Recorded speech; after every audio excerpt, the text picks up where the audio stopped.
rasa hormat. Selamat Natal dan Tahun Baru di tahun 2025 ini. Biarlah kita semakin kuat, bertahan dan tangguh di dalam Tuhan. Mari kita mau hari ini sebenarnya bulan Januari itu adalah hari jadinya WBK ya, yang kedua ya. Kami bersyukur, terima kasih WBK udah 2 tahun loh wanita-wanita. Jadi gak kerasa udah mencapai 2 tahun umur kita ya. Biar kita semakin, wanita-wanitanya juga semakin kuat ya di dalam Tuhan. Oke, mari kita sebelum mulai ibadah, kita mau berdoa dulu. Kita satukan dalam doa. Ibu perawat Nesya, ayo. Kita satu dalam doa. Bapa kami yang baik, kami mengucap syukur Tuhan untuk hari ini. Sungguh kami bersyukur hari ini kami bisa berkumpul bersama wanita-wanita Allah dalam ibadah awal tahun dan hari jadi WBK. Terima kasih ya Tuhan Yesus, kami serahkan ibadah hari ini dari awal pertengahan hingga akhirnya. Kami serahkan tujuh roh kami terpelihara sempurna di dalam nama Tuhan Yesus. Kami memuji besarkan namamu, juga firman Tuhan yang akan disampaikan oleh Ibu Gembala mengubahkan kami, menuntun kami ya Tuhan Yesus, menguatkan setiap kami. Terima kasih Bapa yang baik, di dalam nama Tuhan Yesus. Haleluya. Amin. Puji nama Tuhan. Wanita Allah yang dikasihi Tuhan, kita sepakat ya malam hari ini kita naikkan pujian kita dengan full power ya. Luar biasa loh Tuhan ini, nanti kalau ini tertutup kita semua nyanyi full power. Oh keren. Amin. Haleluya. Kita naikkan pujian ini bersama-sama. Oh terima kasih Tuhan Yesus. Kami mengucap syukur Tuhan Yesus. Kami membawa hidup kami untuk memuji menyembah Engkau Tuhan malam hari ini bersama dengan seluruh wanita Allah yang Engkau kasihi Tuhan. Kami rindu memberi yang terbaik dari hidup kami. Haleluya Tuhan Yesus, terima kasih.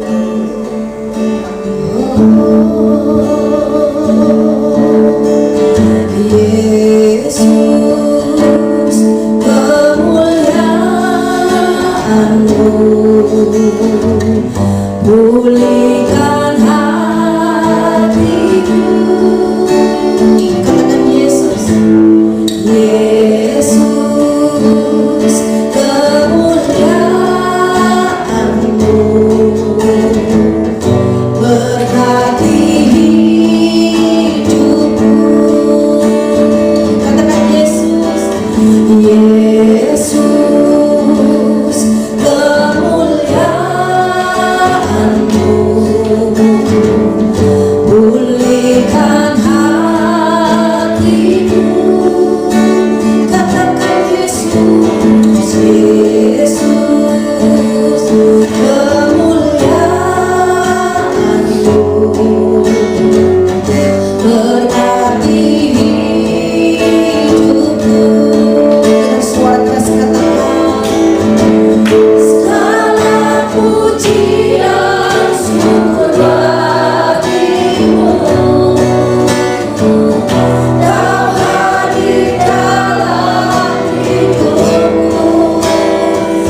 Kami percaya Tuhan Yesus, hanya Engkau yang layak kami tinggikan Tuhan. Haleluya.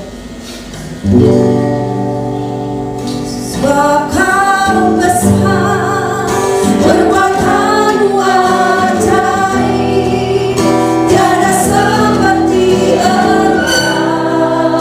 Katakan tiada seperti Engkau, tiada seperti Engkau. Sebab Kau besar, perbuatan-Mu ajaib, tiada seperti Engkau. Tiada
Glory bagi Tuhan.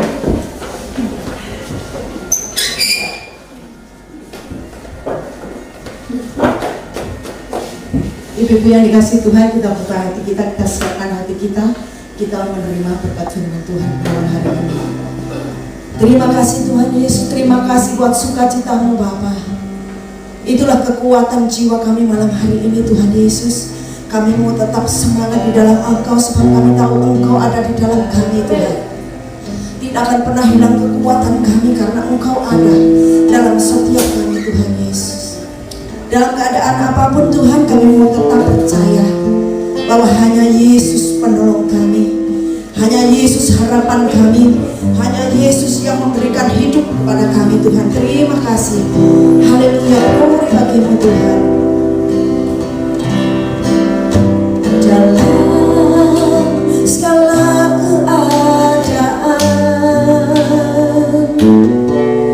waktu berlimpah maupun kurang, tetap Yesus yang mempesona hatiku. Dia beri damai dan kesempatan baru di saat musim kehidupan. Waktu ku kuat maupun lemah, tetap Yesus yang mempesona hatiku. Dia beri hidup dan kesempatan baru. Sekali Yesus, selamanya Yesus. Harapanku tak akan hilang karena kasih-Nya sekarang ku ada. Oh Yesusku, cinta Kau selamanya. Naikkan pujian ini Bapak Ibu Saudara yang dikasih Tuhan, sama-sama katakan. Dalam segala keadaan, waktu berlimpah maupun kurang, tetap Yesus yang mempesona hatiku. Dia beri damai dan kesempatan baru. Setiap musim kehidupan, ya, waktu ku kuat maupun lemah, tetap Yesus yang mempesona hatiku. Dia beri hidup dan kesempatan baru. Semua katakan sekali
betul Yesus, kami cinta Engkau selamanya karena Engkau begitu baik bagi kami Tuhan.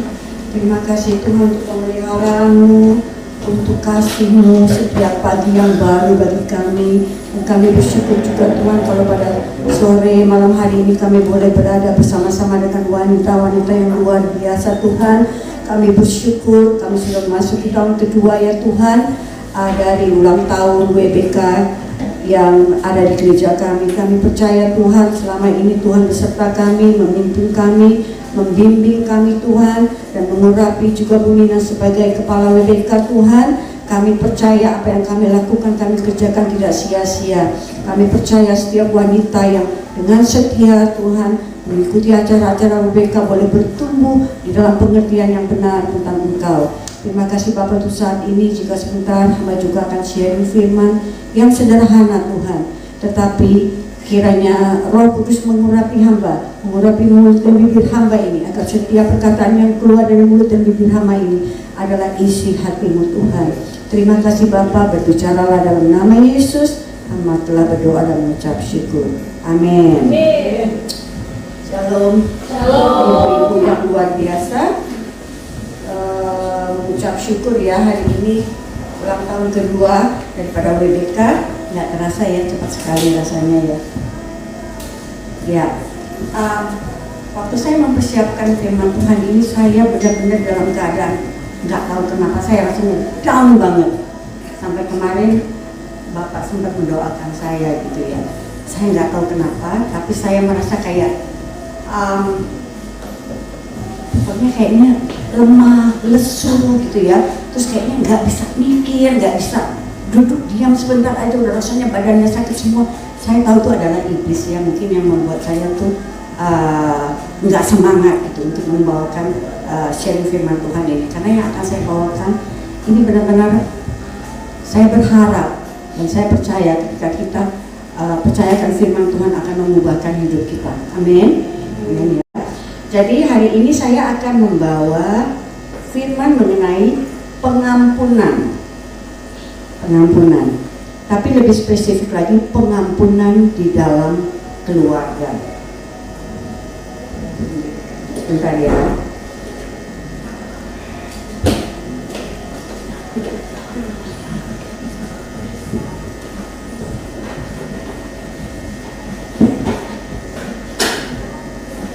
Jadi pengampunan di dalam keluarga. Mengapa pengampunan dalam keluarga ini sangat penting? Karena keluarga dalam iman Kristen adalah kumpulan, suatu persekutuan antara seorang ayah, seorang ibu, dan seorang anak. Bukan seorang, nah, maksudnya ayah, ibu, dan anak ya. Dan ini adalah orang-orang yang sudah percaya kepada Tuhan Yesus, yang percaya bahwa Yesus adalah juru selamat kita ya. Jadi keluarga itu adalah satu persekutuan, perkumpulan antara seorang ibu, seorang ayah, dan anak-anak dalam keluarga. Keluarga itu kan merupakan komunitas terkecil dalam gereja, betul ya? Komunitas terkecil dalam gereja. Nah, kenapa penting keluarga ini di dalam gereja? Karena orang-orang di luar kita ya akan melihat kehidupan kita. Seperti kayaknya beberapa waktu yang lalu ada hamba Tuhan yang berkata, orang-orang di Bandung kalau nggak salah ya, Pak, mungkin Pak pendeta siapa itu ya, berkata katanya orang-orang di Bandung loh, orang-orang di luar Kristen itu berkata, kalau kamu mau hidup bahagia, rumah tanggamu itu bahagia, kalau kamu nggak mau dimadu, kalau kamu nggak mau bercerai, nikah aja dengan orang Kristen. Nggak salah Pak siapa ya, Petrus tadi kan ya berbicara gitu ya. Jadi orang-orang di luar sana melihat kehidupan keluarga Kristen itu adalah sesuatu yang istimewa. Ya, jadi kita di keluarga itu sangat penting membawa Kristus kepada orang-orang di sekeliling kita, orang-orang yang tidak mengenal Kristus ya. Mereka bisa melihat Kristus di dalam kehidupan rumah tangga kita. Amin. Pada akhir zaman ini iblis semakin giat untuk menyerang keluarga. Betul ya. Kenapa? Kalau keluarga dihancurkan, gereja pun akan mudah dihancurkan. Jadi kita sebagai wanita yang adalah tim doa di dalam keluarga harus menjaga keluarga kita benar-benar tidak bisa dihancurkan, tidak bisa dikalahkan oleh tipu daya si iblis. Amin ya, kita sepakat ya bahwa kita para wanita Allah, wanita yang luar biasa harus menjaga keluarga kita supaya kita ini sebagai gereja yang kecil, komunitas yang kecil bisa menjaga gereja kita yang besar tidak dihancurkan oleh si iblis ya. Keluarga ini itu kan antara ayah, ibu, kemudian anak, dan mungkin dalam skop yang lebih besar adalah mungkin menantu, mertua, ipar, sepupu dan sebagainya. Itu dalam skop yang lebih besar ya. Dan kita tidak bisa memungkiri bahwa perselisihan di antara keluarga, pertengkaran, pergesekan di antara keluarga itu lebih sering terjadi dengan perselisihan kita dengan orang-orang di luar keluarga kita. Betul ya? Karena semakin dekat seseorang, semakin intim seseorang, semakin digesek, semakin diproses oleh Tuhan. Karena apa? Manusia menajamkan manusia, pedang menajamkan pedang, manusia menajamkan manusia. Dan biasanya kepahitan itu disebabkan oleh pergesekan di antara orang-orang terdekat kita. Betul ya? Kalau mungkin kita difitnah oleh orang luar, dibicarakan yang buruk oleh orang luar, kita masih bodo amat lah gitu ya, masuk kiri keluar kanan, mungkin sakit sebentar, kemudian tapi kita mudah melupakannya ya. Tetapi jika yang menyakiti kita adalah orang-orang terdekat kita, istri kita, suami kita, anak kita, itu akan sangat sulit sekali ya, akan sukar sekali kita melupakannya ya. Jadi itu benar-benar sakitnya tuh di sini gitu ya, karena orang-orang terdekat yang setiap hari kita kenal gitu, kita benci misalnya, benci tapi ketemu tiap hari gitu ya, benci tapi rindu ya kan. Jadi orang-orang terdekat itu sangat rentan gitu ya, sangat rentan untuk bisa kita kita sebutkannya ya. Jadi sangat apa saya ngomongnya ya, sangat sangat bukan saya lupa lagi kan. Jadi orang-orang terdekat itulah orang-orang yang paling bisa menyakiti kita ya. Kita lebih sensitif kepada mereka, kita lebih ya itu yang seperti saya bilang ya, benci tapi rindu ya. Kita kesel, kita marah, tetapi kita nggak bisa membenci, kita nggak bisa melupakan dia karena tiap hari kita lihat di mukanya di dalam rumah kita. Betul ya? Amin ya. Kemudian apa yang menyebabkan perpecahan di dalam keluarga? Jadi kita harus menjaga agar keluarga kita tidak pecah, keluarga kita tidak dipecah belah oleh si iblis ya. Apa yang menyebabkan perpecahan dalam keluarga kita? KDRT. KDRT itu bukan hanya fisik saja ya. Beberapa di antara kita pernah mengalami KDRT secara fisik itu ya. Ada yang mengalami ya. Tapi sampai saat ini kuat aja ya, kuat gitu, keluar sebagai pemenang. Tapi KDRT itu juga bisa melalui apa?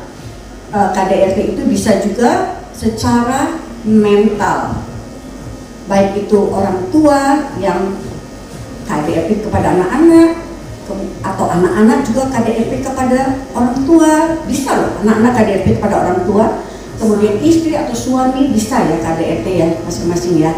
Jadi KDRT dalam keluarga itu adalah sesuatu yang sebenarnya sangat menyakitkan, apalagi kalau KDRT secara fisik ya, kita dipukul, kita ditendang, kita disakiti ya, itu akan benar-benar sangat menyakiti hati kita ya. Secara mental pun sama. Anak yang selalu dibanding-bandingkan oleh orang tuanya, itu juga KDRT loh. Ya, misalnya ada kan di dalam keluarga kita sering melihat, kamu ini apa sih, enggak, kamu ini jelek, kamu ini bodoh, kamu ini malas. Lihat tuh adekmu lebih pintar, lebih rajin, lebih segala-galanya, kamu tuh nggak ada artinya. Itu kan KDRT sebenarnya. Atau istri yang selalu tidak pernah di appreciate apa yang dia lakukan. Seorang ibu coba bayangin ya, dari pagi ya, ini ibu-ibu banyak kan ya yang masih punya anak kecil juga ya. Dari pagi bangun yang paling pagi, bener nggak? Apa ada nggak yang bangunnya paling siang? Ya. Bangun paling pagi, apalagi masih ada anak-anak kecil ya.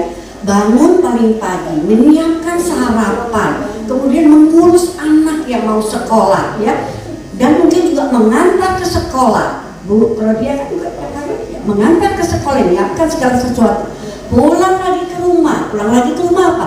Beres-beres, masak, bersih-bersih rumah, gosok, nyuci, sampai malam rasanya nggak habis-habisnya kerjaan kita ya, kita lelah. Tetapi sebagai seorang wanita, seorang ibu, kita harus tetap menjaga hati kita, ya kan? Jangan maksudnya kelelahan kita sepanjang hari itu belum anak yang rewel, belum anak yang nakal, belum anak yang melawan orang tua. Kan jengkel seharian hati kita ini jengkel. Jangan ketika suami pulang ke rumah, muka kita tuh ditekuk dia datang masuk ke rumah, kita bukan, Pak apa kabar?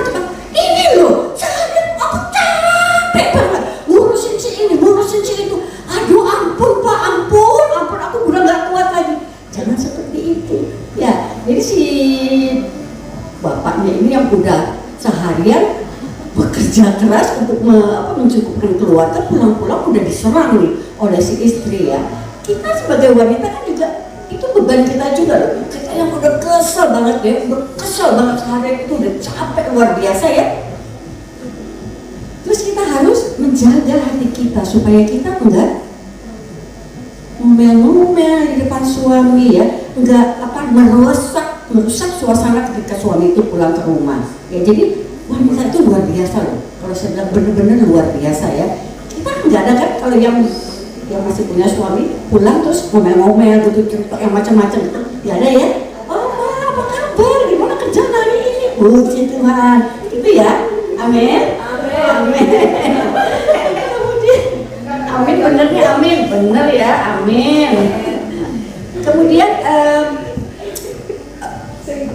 Kemudian ada juga ya pertengkaran itu karena warisan. Banyak kita dengar ya, warisan, kakak beradik berantem gara-gara warisan ya kan, sampai pukul-pukulan, sampai ada yang membunuh karena warisan. Kemudian ada juga anak loh yang melaporkan mamanya itu ke polisi untuk dipenjara karena warisan. Jadi ceritanya bapaknya udah meninggal, itu masih pegang warisannya belum dibagikan kan.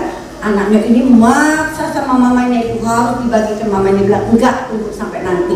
Nah marah anak-anaknya, 4 orang anak sekongkol bersepakat laporin ibunya itu untuk dipenjara. Itu kan warisan itu berbicara tentang uang ya. Jadi uang adalah akar segala kejahatan. Jadi anaknya itu udah gak ingat lagi dari mana dia keluar. Memang dari lubang di tanah, kan dari kandungan 9 bulan dikandung. Kalau saya bilang kan kurang ajar banget ya. Jadi itulah akhir zaman. Jadi karena uang bertengkar satu dengan yang lain ya. Bisa juga karena warisan ya. Bisa juga karena perselingkuhan. Banyak wanita-wanita juga suami-suami ya yang dilukai karena pasangannya itu berselingkuh. Ya nggak cuma sekali bertobat, diulang lagi, bertobat lagi, nangis lagi, minta ampun, tapi diulang terus dan diulang terus. Itu kan juga sumber pertengkaran di dalam keluarga. Ya, kemudian belum lagi ya suami itu yang tidak pernah menghargai istri. Saya ada satu kenalan ya, masih muda sih, suami istri. Mereka hidupnya berkecukupan, lebih dari cukup lah ya, istrinya tidak usah bekerja gitu ya, jadi suaminya bekerja aja. Nah tetapi jadi kamu di rumah aja jaga anak-anak katanya. Tetapi setiap kali pulang suami itu tidak pernah sekalipun memuji istrinya. Selalunya dikatakan apa? Alah kamu ini ngapain aja di rumah, anak-anak gak kok urus setiap hari, bayangkan. Nah orang ini, anak ini, wanita ini, si istri ini tipe orang yang tidak pernah mengungkapkan perasaannya ke orang lain ya. Jadi disimpan. Dan suatu kali dia sangat stres dan menjadi depresi dan tendensi untuk bunuh diri. Bayangkan. Kalau keluarga yang kita lihat keluarga bahagia, belum tentu dalamnya mereka bahagia. Jadi dia tendensi untuk bunuh diri. Jadi kembali ditarik sama orang tuanya, tinggal di dalam rumahnya itu untuk menjaga. Karena berapa kali dia berusaha untuk bunuh diri. Ya. Ada juga seorang istri yang selalu, yaitu saya katakannya, tidak pernah diapresiasi apa yang dikerjakan di dalam rumah tangga. Suaminya selalu bilang gini, oh kamu itu ngapain ngurusin anak, gak bisa, ini gak bisa, itu gak bisa. Padahal saya kenal keluarga ini ya.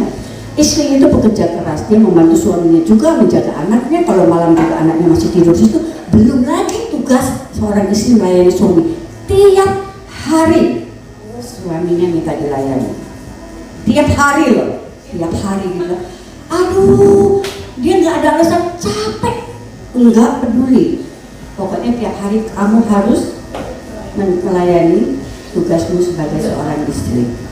Dan yang luar biasanya, istri ini juga tetap setia melayani, tetap setia menjaga anak-anaknya. Tetapi satu kali dia nggak tahan, karena ini pertengkaran yang dari keluarga dekat. Iparnya itu, adik dari suami itu mulai naruh kata-kata itu, lu sih cari istri yang dari kelas berbeda, lu sih nyari istri yang nggak selevel. Jadi suaminya itu tiap kali itu dikasih kata-kata seperti itu, iparnya dan mertuanya. Ini kita kan semua wanita ya, dengan mertua semua akur ya. Amin ya, akur ya. Akur ya, nggak ada yang masalah ya. Nah, tapi ini keluarga ini menyerang yang si istrinya ini. Satu kali dia bicara ke saya, dia bilang, tante aku udah gak tahan lagi. Aku tahu aku nggak boleh cerai. Kan sebagai orang Kristen tidak boleh cerai. Dia bilang, aku nggak mau cerai, tetapi aku mau keluar dari rumah ini. Mau kemana kamu? Saya mau cari kerjaan. Terus anak-anakmu gimana? Saya tinggal di rumah, biar aja dia yang ngurusin, biar aja dia tahu rasa bagaimana tuh rasanya ngurus anak. Malam bangun ngurusin mereka kan, biar dia tahu rasa, tante katanya. Terus aku minta kerjaan sama tante. Saya bilang ini, saya nggak akan mengambil kamu sebagai pegawai. Kalau saya mengambil kamu sebagai pegawai, berarti saya merusak rumah tanggamu. Seorang istri tidak boleh meninggalkan suami, walaupun sebesar apapun kesalahan suamimu, engkau harus bertahan. Engkau harus tetap di sana dan engkau harus menangkan suamimu. Terus dia diam sih. Saya mau cari kerjaan lain aja kalau tante memang nggak kasih. Dia bilang enggak, saya memang nggak mau kasih kamu kerjaan. Berarti saya menarik kamu keluar, karena dia bilang kalau saya keluar dari rumah, saya nggak akan kembali. Tapi saya tidak akan bercerai. Nah mungkin sekali-kali saya nengok anak-anak aja. Dan kemudian saya juga bekerja perlu apa? Mama saya itu ada di Jawa, dia bilang. Dan dia sudah janda. Nggak ada penghasilan, saya harus memberi dia uang secukupnya untuk makan, tetapi suaminya udah cut gitu. Jadi saya harus keluar dari rumah ini, saya harus cari uang, dan saya tidak mau lagi diejek-ejek oleh ipar-ipar saya, diejek oleh suami saya. Saya doakan dia, saya bilang kamu harus berdoa, jangan mengambil keputusan yang salah. Tapi dia mengambil keputusan yang salah, dia keluar dari rumah, dan saya nggak tahu kabar dia bagaimana saat ini. Jadi sebagai wanita-wanita Allah, kita harus punya hikmat ya. Jangan mengambil keputusan berdasarkan emosi. Ya, kita dibentuk oleh Tuhan menjadi orang yang kuat, betul kan? Wanita-wanita yang luar biasa. Kita ini wanita luar biasa loh. Ya, jadi jangan kita mengambil keputusan dalam keadaan emosi. Amin.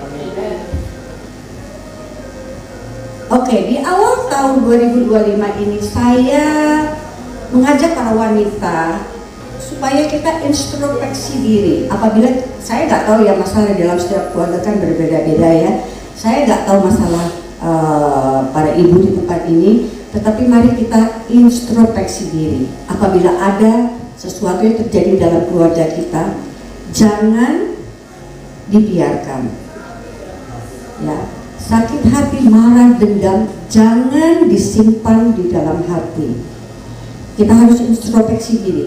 Apa akar masalah kita? Kita mencari tahu, duduk diam bersama suami, mencari akar permasalahan, dan kita berusaha untuk menyelesaikannya menurut firman Tuhan. Ya, belum lagi hubungan suami istri, belum lagi anak-anak. Anak-anak, aduh, yang narkoba bolak-balik masuk penjara. Anak-anak yang judi online, suami yang juga pinjaman online, ibu yang di rumah yang tiap kali deg-degan karena diuber-uber oleh debt collector. kita wanita harus kuat. Amin. Ya, kita harus duduk diam, bicara baik-baik kepada suami kita. Apa akar permasalahan? Jangan dipendam, jangan membuat itu makin membesar sehingga menjadi akar kepahitan dan kita akhirnya mengambil keputusan yang salah. Amin ya. Di dalam Lukas 9 ayat 62 saya bacakan ya. Setiap orang yang siap untuk membaca tetapi menoleh ke belakang tidak layak untuk kerajaan Allah. Ayat ini berbicara tentang mengikut Yesus. Kita semua adalah pengikut Kristus, betul ya? Jadi di awal tahun 2025 ini mari kita memulai hidup yang baru. Apa yang terjadi di belakang sana jangan kita menoleh. Dikatakan jangan menoleh lagi ke belakang. Lupakan yang di belakang, mata kita tertuju kepada yang di depan kita. Amin ya. Kemudian membaca di sini saya catat adalah membina keluarga kita dan menabur benih yang baik. Jangan melihat ke belakang, tapi melihat ke depan. Membajak tanah keluarga kita supaya kita menuai yang baik dan menjadi contoh bagi keluarga-keluarga lain. Ya, sehingga keluarga kita juga boleh menjadi berkat bagi keluarga-keluarga lain, bahkan keluarga yang belum mengenal Kristus. Amin. Apa caranya?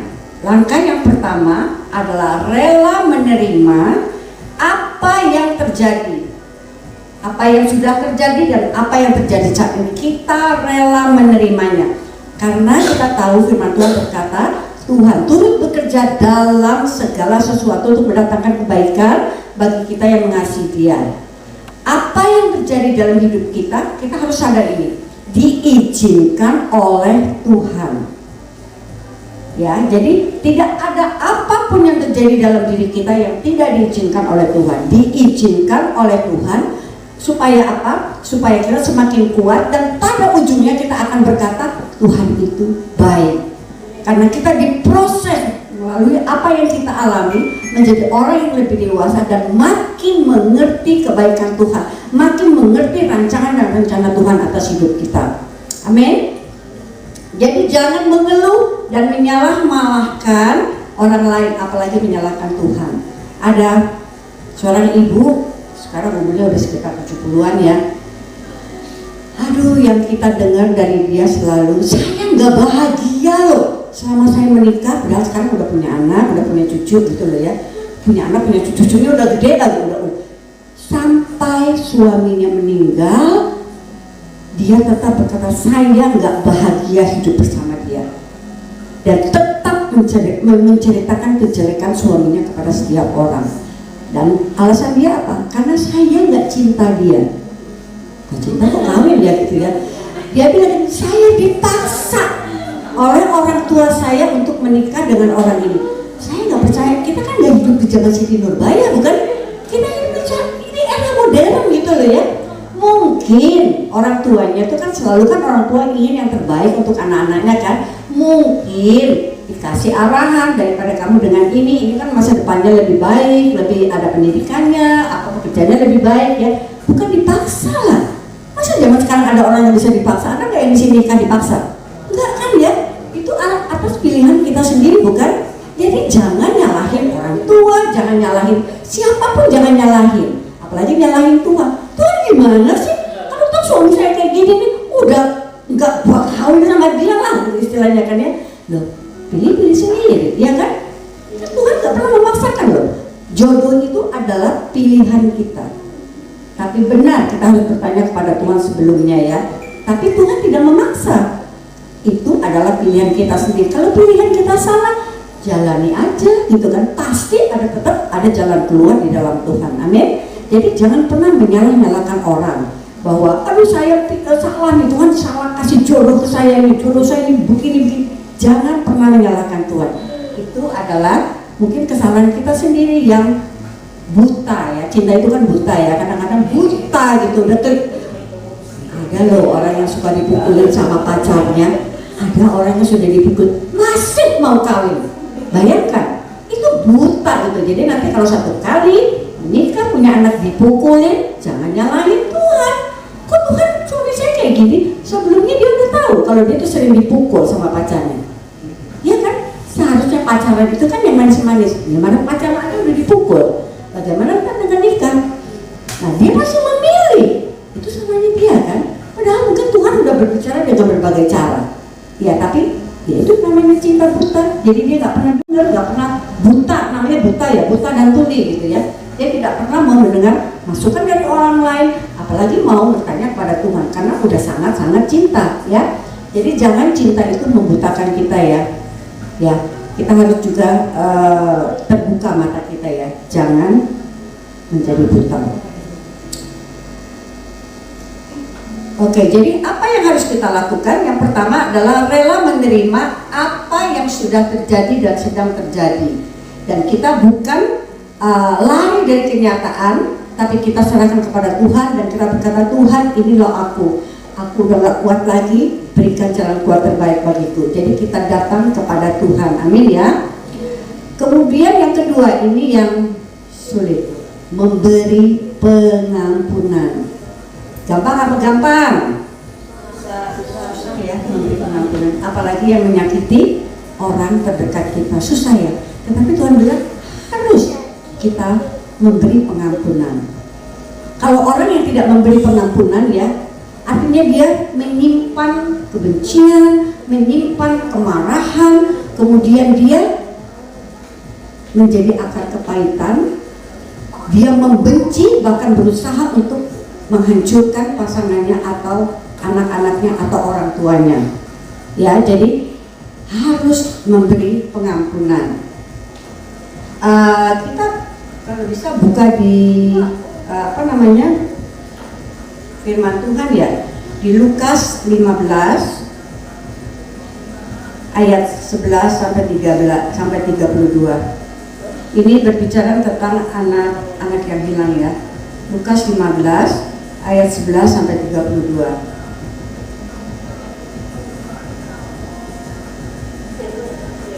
Oke ya. Ini kan bercerita tidak secara kebetulan ya, minggu lalu juga kan pendeta Gideon berbicara, tapi saya akan berbicara dalam perspektif yang lain ya. Jadi anak bungsu ini kan kita udah tahu ceritanya ya, bahwa dia berasal dari keluarga yang kaya raya, saya percaya ya, karena dia meminta warisan dan dia setelah menerima warisan dijual semuanya, kemudian dia berfoya-foya hidup menghabiskan uangnya, dan ketika masa kelaparan itu tiba, uangnya habis, dia udah lapar, dia harus mencari pekerjaan, yaitu menjadi penjaga babi ya, mengurusi babi-babi ya. Ada nggak yang pernah melalui kandang babi?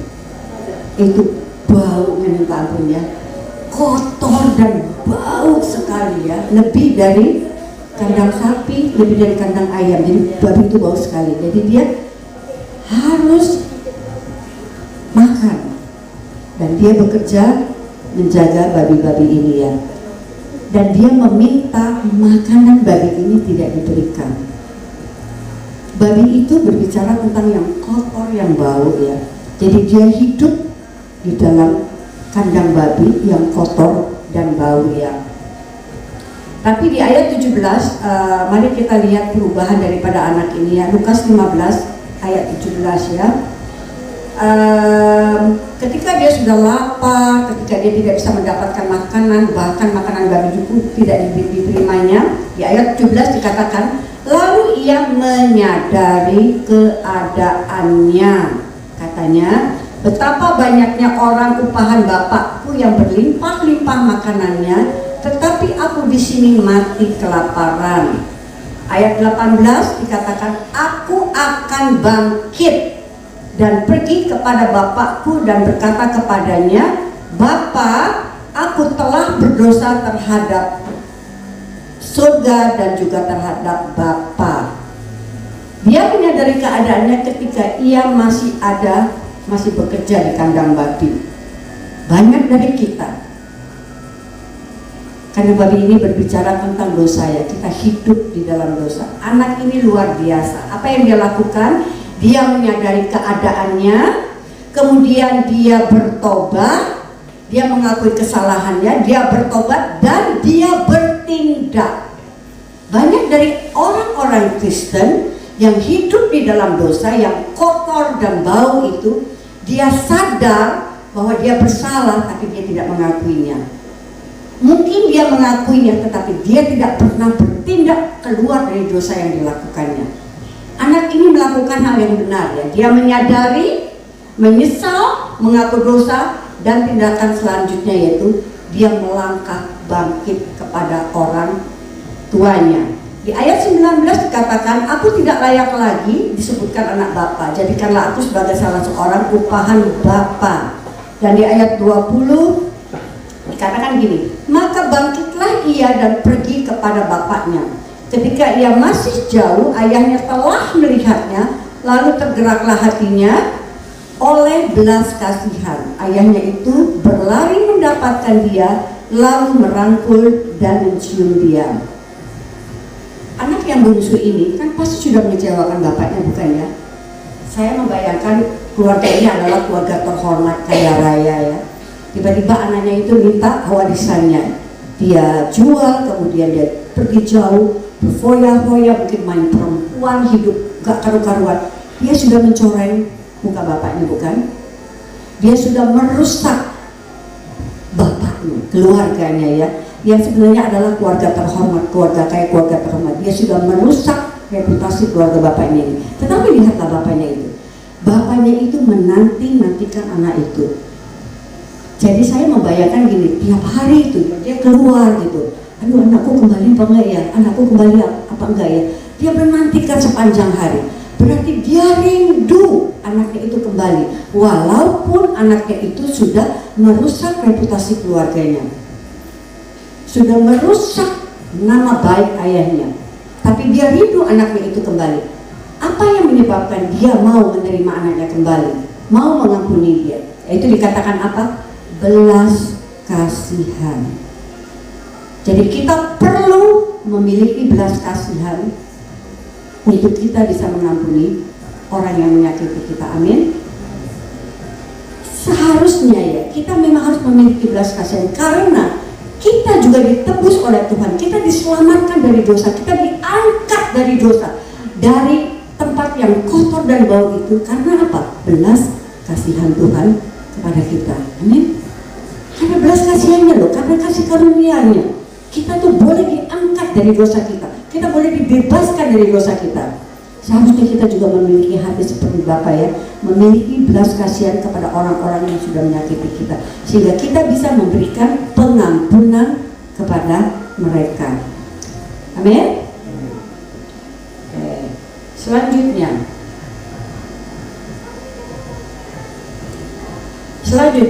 apa yang kita hasilkan dari pengampunan itu? Yang pertama adalah sukacita dalam keluarga. Ketika kita melepaskan pengampunan kepada orang yang menyakiti kita, kita akan mendapatkan sukacita dalam keluarga. Di ayat 23 disebutkan, dan ambillah anak lembu tambun itu, sembelihlah dia, dan marilah kita makan dan bersuka cita. Ayat 24, sebab anakku yang telah mati, sebab anakku ini telah mati dan menjadi hidup kembali, ia telah hilang dan didapat kembali, maka mulailah mereka bersuka cita. Hasil dari pemberi pengampunan adalah sukacita di dalam keluarga. Kalau selama ini kita mungkin mendendam, baik kepada orang-orang dekat kita ya, kepada suami atau kepada anak kita yang menyakiti kita ya, kan kita hidup bukan di dalam sukacita kan? Kita hidup seperti mati, keluarga itu seperti mati, seperti gelap gitu. Kita hidup di dalam kemarahan, sakit hati ya, tidak ada lagi sukacita. Artinya ada, kita hidup di dalam apa? Neraka dalam keluarga. Tapi ketika kita memberi pengampunan, ada sukacita, maka kita bisa berkata surga di dalam keluarga. Amin ya. Amin, surga di dalam keluarga. Kemudian yang kedua adalah hasil daripada pengampunan yang kita lepaskan adalah hidup baru dan diberkati. Kita patut bersuka cita dan bergembira karena adikmu telah mati dan menjadi hidup kembali. yang telah hilang dan didapat kembali.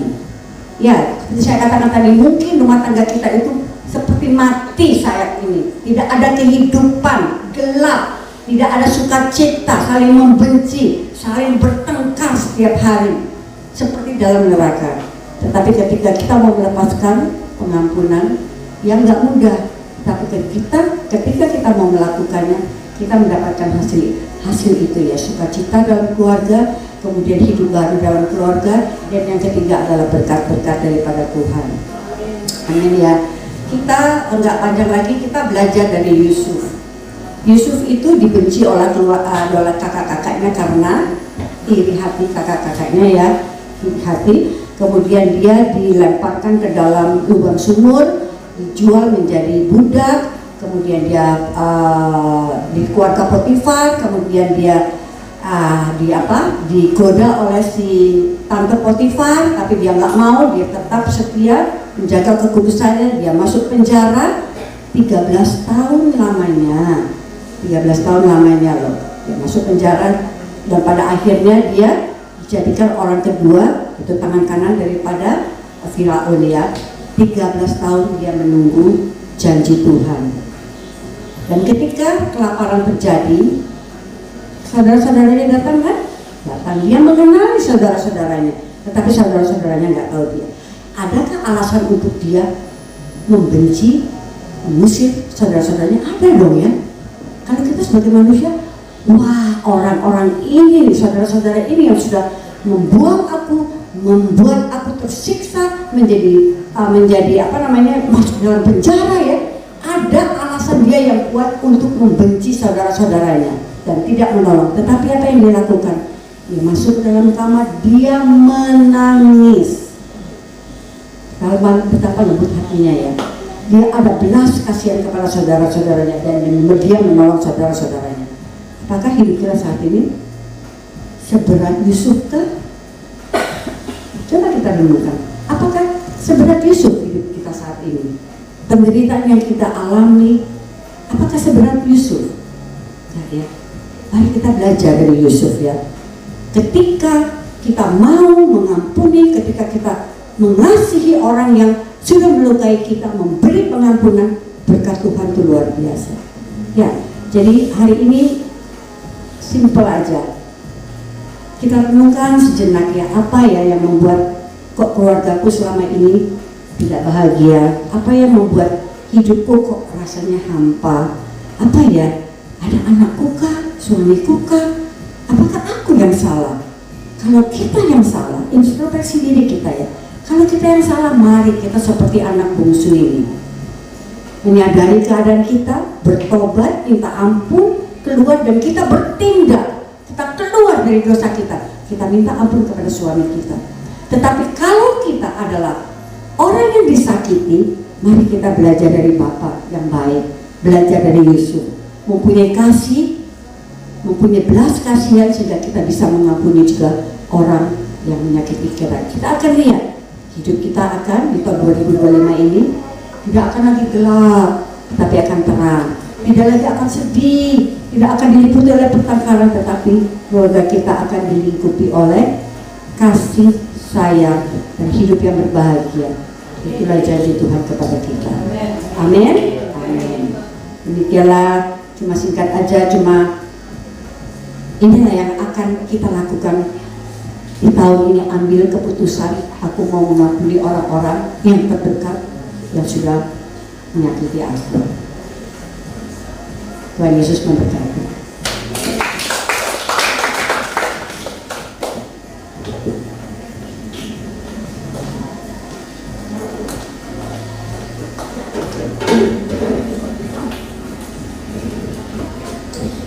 Puji nama Tuhan, terima kasih Bugam untuk firman yang disampaikan, luar biasa memberkati setiap kita.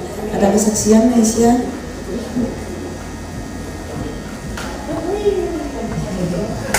Haleluya, luar biasa. Shalom. Puji Tuhan. Gimana kabarnya? Bener nggak? Gimana kabarnya? Luar biasa. Siapa yang luar biasa? Yesus. Amin. Oh, nggak keliru ya. Saya kira udah keliru deh. Puji Tuhan ya, di tahun 2025 ini kami bisa berkumpul dengan keadaan sehat dan tidak kurang apa-apa juga. Itu semua atas kasih karunia dari Tuhan. Dikasih berapa lama ya? 1 hari? 5 menit gak cukup ini, baru pembukaan aja udah 10 menit. Ya, enggak, singkat aja cerita. Ya, Tuhan itu luar biasa. Sangat luar biasa. Menurut kalian, waktu melihat saya ini dalam kondisi sekarang ini baik atau enggak? Masa enggak sih? Masa? Sukacita enggak? Sukacita. Amin. Walaupun emang kondisi fisik emang lagi lelah, tapi puji Tuhan, Tuhan memberi damai sukacita. Karena apa? Karena saya tahu Tuhan beserta dimanapun, di kapanpun untuk keluarga.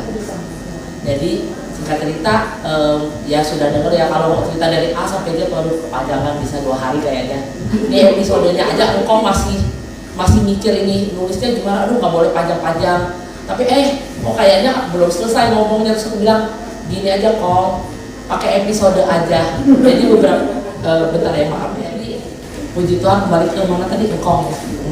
Terus aku bilang tenang aja Kong, sabar. Ya 1 episode dulu. Nanti kalau nggak cukup episode kedua, jadi biar seru. Jangan terburu-buru, jangan terlalu langsung harus semuanya lengkap. Ya emang sih jujur kata, mulai dari sebelum Natal sampai saat ini luar biasa. Luar biasanya itu kenapa? Karena ya hidup itu tidak luput dari masalah. Tapi yang terlebih luar biasanya itu Tuhan menyertai. Saya sangat bersyukur, ya seperti yang Ibu bilang, dari keluarga saya diproses habis. Dari engkong, Ko Franky, saya, Kevin, staf saya, cece-nya, semua deh pokoknya benar-benar diproses.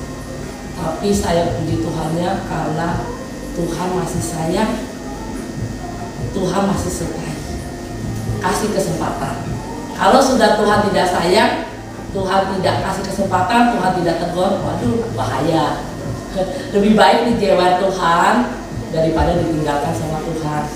Jadi seperti mungkin dari bapak kita atau papa atau mama atau bapak ibu gembala atau mungkin kerabat kita atau suami istri atau anak kita masih mau menasehati kita, puji Tuhan.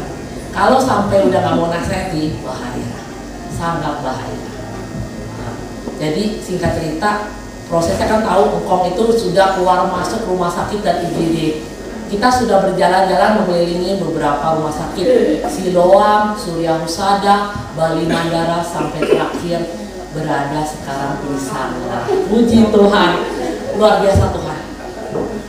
Singkat cerita, ini semua Tuhan izinkan. Atas keterledoran kita terjadilah masalah, tapi Tuhan lindungi. Tuhan lindungi. Tuhan lindunginya di mana? Tidak sampai menyerang jiwa, maksudnya sampai kematian. Itu luar biasa. Singkat cerita, namanya orang, kita pasti lemah. Kita bisa dengan nggak sengaja kita mengandalkan pemikiran kita yang padahal Tuhan berikan kepintaran, tapi kita sombong. Kedua, kita mengandalkan orang lain karena kita merasa oh dia hebat, dia profesor, dia itu direktur, dia apa, mengandalkan orang lain. Ketiga, kita mengandalkan yang mungkin dikit-dikit paranormal, apalagi kayak di Bali, Balian, di Jakarta atau mungkin di tempat lain, suku lah, dukun dan lain-lain. Dengan tidak sengaja, karena terpengaruh sekeliling kita akan terpengaruh. Padahal kita punya Tuhan Yesus yang luar biasa loh. Ngapain nyari begituan? Ngapain pakai kekuatan sendiri? Karena kan dibilang pas kita angkat tangan, Tuhan turun tangan. Tapi pas kita turun tangan, Tuhan yang angkat tangan. Seringkali kita sok pinter, kita yang turun tangan. Terus Tuhan bilang, ya udah anakku, silakan, coba dulu. Terjadilah berbolak-balik permasalahan, tapi Tuhan Yesus baik. Sampai sekarang akhirnya yang terbenar Tuhan sudah kasihkan, yaitu di sana. Dengan kasus namanya ditolak, ya gitulah. banyak banget, kalau cerita panjang makanya harus 2 hari. Jadi singkat cerita, udah keluar masuk, udah oksigen naik turun, udah aduh kacau balau. Akhirnya sampai kemarin malam, puji Tuhan, kita bisa sampai di sana tidak kurang apapun juga. Itu semua karena Tuhan Yesus. Tepuk tangannya mana? Dan ya itu ditangani secara cepat, tepat, dan kondisi aman. Dan anehnya, udah di IGD lain, udah di itu nggak dicek secara maksimal, cuma diundur. Tapi kemarin itu tiba-tiba dicek ronsen, cek darah, semua hasilnya bagus, puji Tuhan. Tapi ketemu masalah baru, penyakit dalam. Tapi tetap bersyukur, karena apa? Kalau tidak dicek nggak tahu. Itulah penyebabnya yang bikin masalah lain. Kita kan mungkin kirakan ke masalah tulang, tapi Tuhan, kuasa Tuhan pulihkan. Kemarin dikabarkan tulang itu sudah tumbuh, padahal baru sekitar 10 hari. Kata dokter itu 2-3 minggu, yaitu tulang lunak sih ya, belum tulang normal. Tulang normal itu sekitar 2-3 bulan, tergantung kondisi tubuh. Kemarin itu cuma terhitung, bukan dari yang kita ke rumah sakit ya, jadi dari kejadian benar-benar jatuhnya 10 hari Tuhan sudah membuka. Dan puji Tuhannya tidak ada pendarahan di dalam. Karena kemarin dokternya waktu di IGD yang paling khawatirkan, kalau ada pendarahan di dalam harus segera operasi. Emang operasi kecil, tapi namanya operasi kan ada risiko. Tapi saya cuma bilang, waktu sebelum di ronsen, aneh, Tuhan cuma bilang doa. Ada suster lihat 2, langsung, Pi kita doa ya, tumpang tangan, kuasa Tuhan terlebih besar dari segalanya. Ini adalah milik Tuhan. Kami percaya mujizatmu ada, semua hasil bagus, amin. Selesai dong, cuma simpel. Dorong langsung cepet ke ronsen. Ya udah keluar bu, jangan ikut-ikutan. Ya udah keluar. Didorong nggak berapa lama keluar. Puji Tuhan, hasilnya bagus. Luar biasa Tuhan Yesus. Dan tidak usah operasi. Itu yang dikhawatirkan banget karena gara-gara oksigennya itu menurun. Apa ketemu masalah baru, katanya di paru kanannya malahan yang ada infeksi dan bla bla bla. Tapi aku tetap percaya itu semua proses Tuhan saya. Dan terlebih besarnya itu, saya kan udah bilang saya mulai mengandalkan manusia, mulai mengandalkan pikiran sendiri. Padahal Tuhan, anakku cuma terus datang, tapi karena aku mengandalkan mulai mungkin proses juga ya. Jadi muter panjang sekali, sampai nangis, sampai ketawa, sampai marah, sampai apa, muter. Akhirnya baru sampai terlalu jauh. Makanya kadang-kadang carilah dahulu. Singkat cerita, selesai semua, akhirnya dapat kamar, saya juga boleh pulang. Karena biasanya saya jaga, dan kondisi saya sudah tepar banget, dan masih ada Catherine itu kemarin ke Seleo. Dan puji Tuhan waktu kita ngurusin di IGD, Catherine ada ibu yang di rumah yang bantu itu bantu nganter ke tukang pijit, dan puji Tuhan tak apa-apa. Nah, dari singkat cerita ya Tuhan sertai semua, ada damai sukacita. Pas waktu di sampai sana itu ada satu damai sukacita yang beda. Dan jujur kata, situasi engkau itu menurun. Kalau tidak pakai oksigen itu 82, 81, turun. Pakai oksigen aja di situasi harus 4 oksigennya baru di 91, 92. Itu tidak membaik. Jujur kata, saya sempat khawatirkan engkau di jalan tidak nggak tahu mau berbuat apa. Tapi waktu itu ya kan saya kan ya namanya manusia, saya masih mengandalkan pikiran saya sendiri. Saya mulai tergoyah, dan saya juga mungkin kan ditelepon sama bos saya sama yang lain-lain gitu ya, pakai suku lah, pakai apa, bla bla bla bla. Tapi waktu itu saat saya kacau, saya cuma angkat telepon ke Bugem. Dan saat itu Bugem cuma ayo kita berdoa. Setelah berdoa adalah damai sukacita. Dan saya bilang ayo berangkat, karena waktu itu kita buat pakai mobil pakai mobil staff saya orang Bali.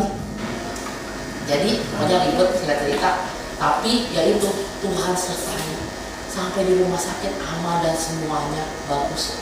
Dan saya percaya ini cuma check up aja, cuma proses aja. Dan kan saya akhirnya bisa pulang istirahat karena yang jaga cuma boleh 1 orang. Akhirnya Koko jaga. Dan selama ini waktu proses keluar masuk ke rumah sakit, saya tanda tangan. Saya diomelin oleh kakak saya. Kamu siapa? Kamu tahu hukum nggak? Dia masih ada anak, ada cecenya, ada Koknegi. Kamu ngapain ngambil resiko itu? Ya nggak ada masalah, nggak apa-apa. Kalau ada masalah, kamu akan terlibat dengan hukum. Saya cuma masa sih Tuhan? Saya kan coba tulus, saya nggak bikin kepada juga. Jangan ya. Akhirnya waktu pas ya begitulah, itu saya bilang, Pak, kamu aja lah yang tanda tangan. Koko dulu orangnya cuek, tapi aneh, dia bisa berubah. Dia tanda tangan. Dia karena proses Tuhan. Dulu dia cuek, dia nggak pernah peduli namanya cucian atau apa, makanya engkau sama saya semua. Dia bisa suruh, Ma, kamu istirahat. Dia nyuci baju sampai sehari 5 kali. Puji Tuhan, dan yang dia jemur sampai akhirnya dia keringet-keringet. Ya puji Tuhan ya, saya tiba-tiba bisa masak. Jadi kembali ke posisi masing-masing. Saya bisa udah masak, pas dia udah selesai kerja, Ma saya keringetin, oh pas makanan sudah jadi. Nah, puji Tuhan. Terus akhirnya terakhir yaitu terakhir mas sudah cepet ya, kalau nggak lama-lama. Terakhir yang paling intinya, saya sudah beristirahat dengan baik pada malam hari, dan di pagi hari saya dibangunkan Tuhan. Seperti janji saya kepada Tuhan, waktu saya minta perpanjangan nyawa kepada Engkau, kan kita ada feeling sebagai anak. Kalau orang tua ada sesuatu, tapi saya langsung sujud. Saya minta Tuhan, nggak apa-apa, ambil nyawa saya lebih. Ya juga Tuhan bilang, siapa main asal suruh ngambil nyawa. Maksud saya ya kurangi nyawa saya lah buat Engkau. Tapi Tuhan bilang, itu siapa? Tapi saya cuma bilang, ya saya cuma bersujud, nggak tahu mau apa. Saya cuma minta Tuhan, tolong belas kasihanmu. Tolong minta belas kasihanmu. Tolong Tuhan, tolong Tuhan. Ada damai sukacita. Pas ada damai sukacita saya tenang. Ya. Nah, singkat cerita udah gitu kan, saya sibuk karena sibuk. Singkat cerita, janji saya kan mau saat teduh, janji saya nggak aneh-aneh, janji saya apalagi ya, kenapa nggak aneh-aneh? Oke, itu udah mulai saya lakukan. Terus janji saya saat teduh, mesbah doa. Cuma kesibukan, udah tepar, tapi aneh, Tuhan kasih istirahat. Oke anakku, kan nggak ada alasan kalau istirahat. Kalau nggak istirahat ya mungkin ada alasan, kita udah tepar. Tuhan gimana itu? Tapi Tuhan kasih istirahat kemarin malam. Dan jam 2 saya dibangunkan. Langsung. Saya waktu dibangunkan, Tuhan bilang, hai anakku, inilah yang saya rindu. Dan saat teduh. Pasti adanya saat teduh, pasti bangunnya jam 2, jam 3, Tuhan, gak kurang pagi. Aduh, luar biasa. Tapi ya itu, mungkin itu karena yang menjadi saya sama Tuhan, yang sekitar jam 3-an.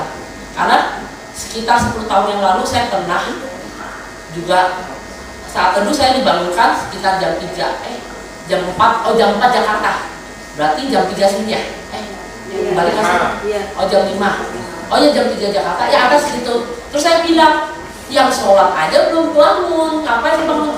Justrunya saya mau Engkau lebih pagi daripada yang lain. Oh ya Tuhan, saya mau kasih.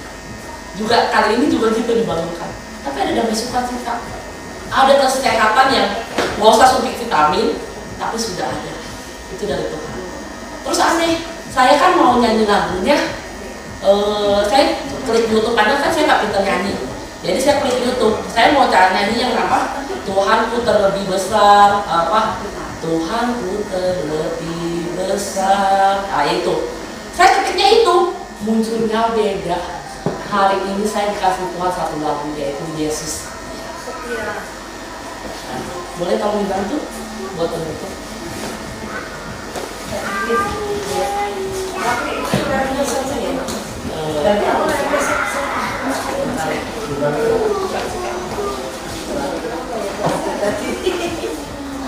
Kasih YouTube-nya dulu ya.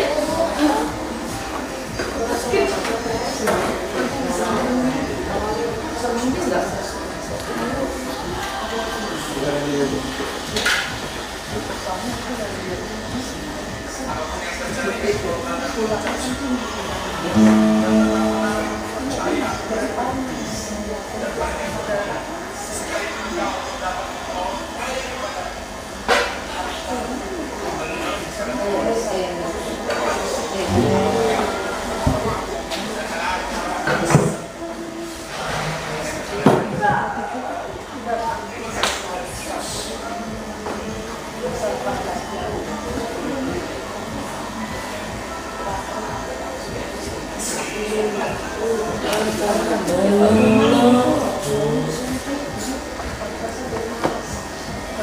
Meskipun di dalam negeriku tetap memilih percaya dan mengucap syukur.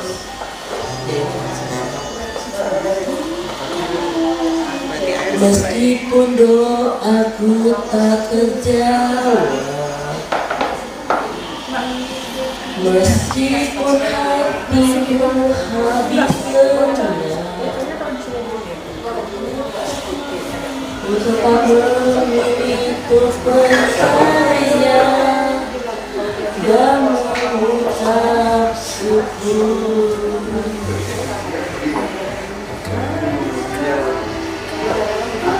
Kali-kali kau menolong,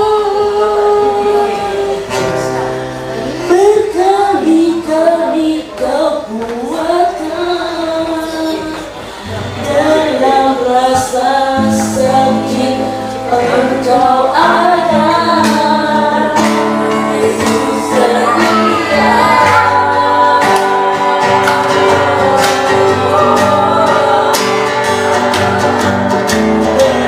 Berkali-kali kau menolong,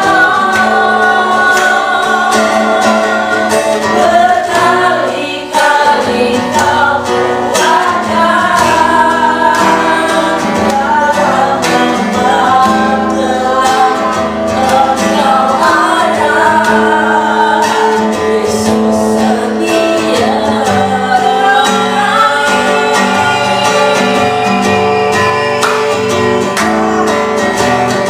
Kali-kali kau menolong, berkali-kali kau kuatkan dalam rasa sakit engkau ada. Yesus setia.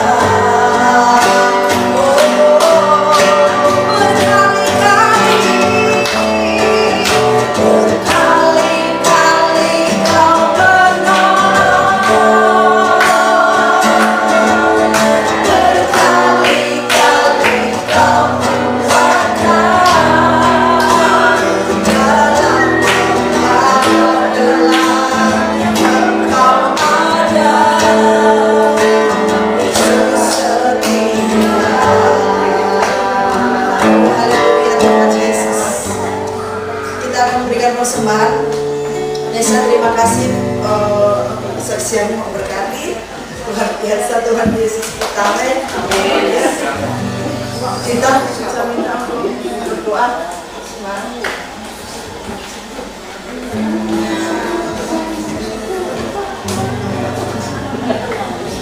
Baik Bapak Ibu, mari kita siapkan persembahan yang terbaik. Sebelum itu mari kita satu dalam doa.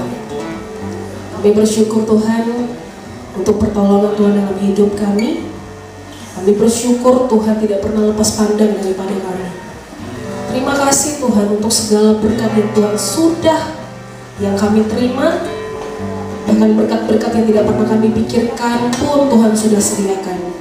Pada malam hari ini Tuhan kami mau memberi yang terbaik buat persembahan kami pada malam hari ini. Kiranya Tuhan berkenan atas persembahan kami. Biarkan kami memberi dengan hati yang penuh dengan sukacita karena kami mengasihi Tuhan lebih dari apapun juga. Terima kasih Tuhan, kami siap memberi hanya di dalam nama Yesus. Haleluya, amin. Selamat memberi Bapak Ibu. Nanti habis setelah doa berkat, kita ada game sedikit ya, biar gak terlalu boring-boring banget. Boleh ya? Yang udah lapar siapa yang udah lapar? Saya. Ya, kalau gitu gamesnya nggak usah ya kalau gitu ya. Ya. Baik, sebelum kita masuk ke dalam acara selanjutnya, kita mau berdiri, kita terima doa berkat dari Ibu Gunawan. Boleh kan di sini tangannya ya. Cepat lagi. Haleluya.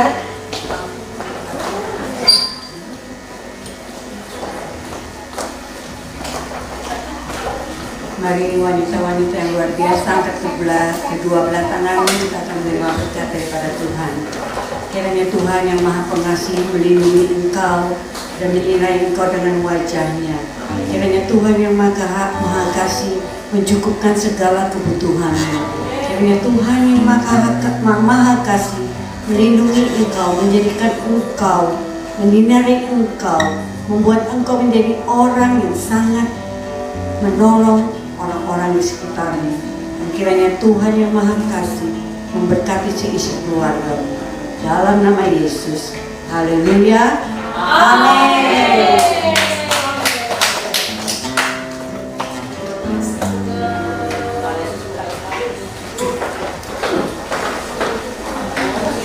Oke, baik. Sebelum kita masuk ke dalam ini acara makan, kita mau adain games dulu. Halo, masih ada orang nggak?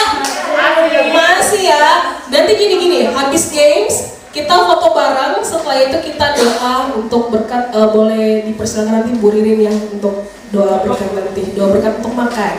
Oke, gamesnya boleh maju ke depan sini. Aduh, kayaknya PW banget ibu-ibu di sebelah sana kena AC nih. Di depan semuanya. Ayo semua. Ayo dong. Mak, ini pada malu-malu banget sih. Ya ampun. Ayo maju. Di sini boleh diisi ya, karena ini gamesnya rebutan Bapak Ibu. Ini hadiahnya cuma 3 aja, berupa expander, Pajero dan juga BMW. Halo ya. Sekarang sebelum kita games kita pemanasan dulu. Pasti dingin kan semua. Pemanasan dulu. Sekali lagi dong.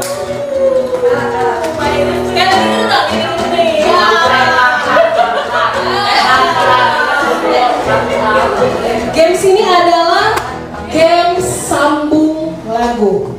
Ini saya semua wajah-wajahnya yang rajin beribadah ya. Lagu pertama. Biar bumi akan berlalu, biar bulan tak bercahaya lagi, tetapi akan bergoncang, matahari tak bersinar lagi. Angkat tangan. Tetapi Tuhan Yesus tak pernah ingkar janji. Semua yang difirmankannya pasti akan dipenuhi. Sampai menangisnya cukup.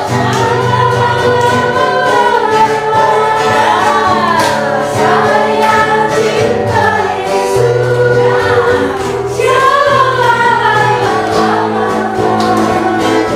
Yesus cinta saya.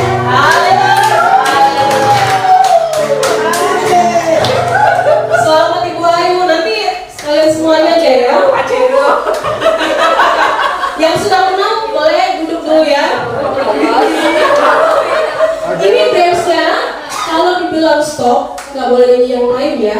Dan yang angkat tangan paling cepat itu dia yang akan saya tunjuk. Wah, ini tuh lagu gampang banget. Gue ada di sini lagi. Ada sini lagi. Makasih. Sungguhlah hidupku telah ditebus oleh kuasa darah yang kudus. Sekarang hidupku bukan milikku lagi. Ya. Apapun yang Tuhan mau lakukan, angkat tangannya. Apapun yang Tuhan boleh ya. Kurang keras.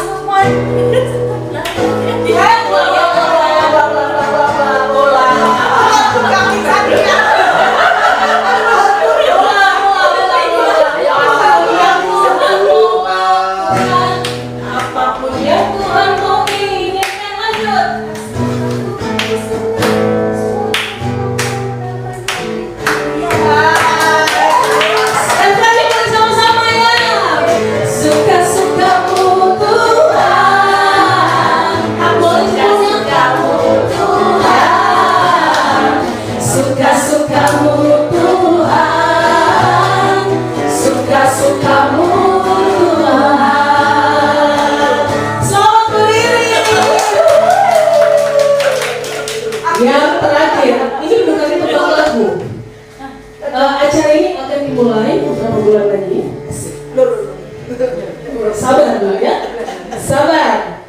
cari dulu.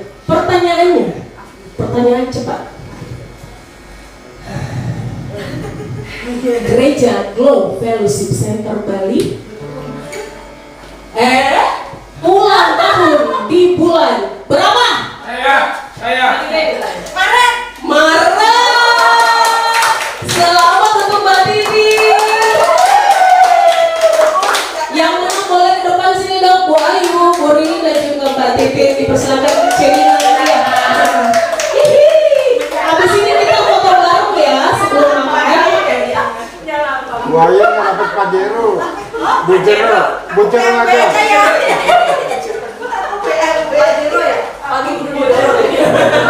Silakan diterima.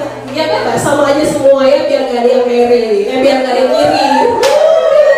Makan bakso, pakai sambal ya. Yang lain jangan kecewa karena di belakang ada gorengan, ada bakso. Baik, semua mari kita ke dalam ya, foto dulu. Foto, habis itu kita masuk ke dalam. Ayo, ada pesanan. Ya. Nggak dapat Pajero, nanti dapat Bujero.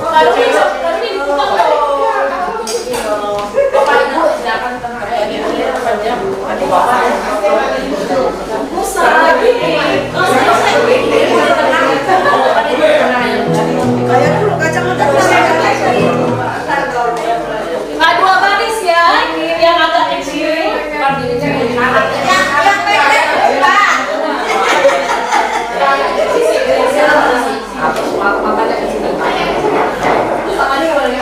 Ya boleh pakai sana dikit. Oh biar kuat. Ya. Yang tinggi di ujung ya. Saya